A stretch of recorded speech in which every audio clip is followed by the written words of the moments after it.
On Serbia, we agreed tonight to grant Serbia the status of EU candidate country. This is a remarkable achievement, a result of the efforts demonstrated by both sides in the dialogue between Belgrade and Pristina. I hope it will encourage Serbia to undertake further efforts in order to meet the political and economic criteria for the EU membership. Now that Serbia has been granted EU candidate status, reform of the country's security sector is as critical as ever. The Belgrade Centre for Security Policy, a member of the PASOS network of think tanks, will be playing a key role as the government moves to reshape the sector to comply with EU standards. So Belgrade Centre for Security Policy was founded in 1997, so during the Milosevic government, by NGO activists, some journalists and retired academics who have been working in Yugoslav People's Army and left it at the beginning of conflict. It was founded with an aim to put on agenda the need for democratic control of armed forces and also a discussion of the role of armed forces in the conflicts of the 90s. But the focus of our work changed as the country in which we are working has been changing. So initially the work was mostly focusing on military and just civil-military relations, and also the type of activities during the Milosevic government were very limited. So there was no office, no full-time staff. It was only organizing events with like-minded organizations and opposition journalists just to make the issue an issue on public agenda. And then after the fall of this authoritarian regime with an opening of government, the cooperation started also with state institutions, and the spectrum of activities that we were doing expanded. So also the issues of police, intelligence, democratic control over these two agencies was initiated, parliamentary control.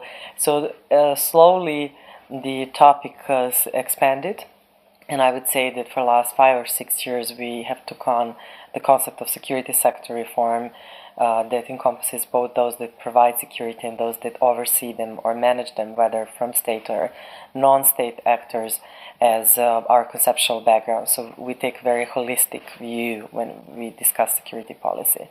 We don't look just at the military, and this is the reason why we changed the name 2 years ago from Center for Civil Military Relations to Belgrade Centre for Security Policy. The challenging part is that there have not been that many people who are familiar with the topic outside of security system. And this is one of the reasons why the center was established, to have a civilian center of expertise and research competence outside of state security institutions. And this is also a very important part of our development, that in 2006 10 young graduates of social sciences departments have been employed and trained on the job to do research on different security topics. And most of my colleagues who you videoed in our office have by now become experts or specialists in certain aspects related to security. So it's very difficult to build an expertise from the beginning. Then it's very difficult to access the information because these institutions are quite closed. And the third difficulty, which is unique for security and foreign policy, and even more important in contexts such as Balkans, is that these policies are considered as a part of high politics. So when you discuss security, these discussions are usually loaded with emotions and related to the issues like national identity and who won the war and who lost and who was on our side and who was against. So it's sometimes even difficult to persuade the citizens that they have right to ask questions about their own security and not being considered traitor or someone who doesn't love the country. And what are some of the projects you're working on now? There are a few projects, but maybe the project I would highlight is the risk map of corruption in security sector.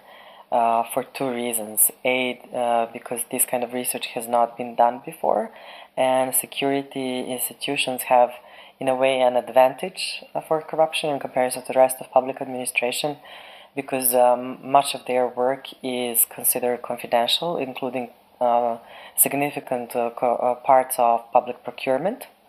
And our legislation is such that even things that should not be procured under confidentiality provisions could be procured. So it's going to highlight the risks in our system. The other reason why I want to highlight it is because we won the grant from the Agency for Anti-Corruption in Serbia at the open competition, and this was the only grant that was awarded. So I guess that shows the quality of the proposition. A major overhaul of the think tank's website, a key element of the centre's communication strategy, is also in the works. The whole idea is actually to bring more attention on programs that we are about to implement. So we will have like 3 programs: security of Serbia, security of Balkans, and European security. Because these are 3 focus areas for our think tank or institute.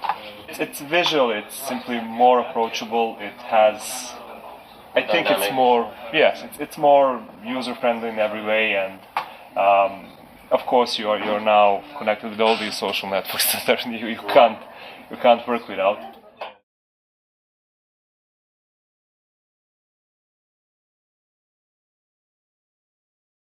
There are 2 reasons. One is to get more opportunities for learning and exchange, and the trainings offered by PASOS were really top quality that we attended, and also this opportunity for peer exchange across the regions, because PASOS has a quite wide geographic scope. The second reason is practical. We think that our potential for fundraising increases with the number of partners we can work with. So although we are concerned with what's going on in Serbia, the regional or comparative projects prove to be really good, not just for getting support to do it, but also for our learning, for getting out of our own shoes and perspectives and thinking that things are uniquely difficult in Serbia and just seeing it from another angle.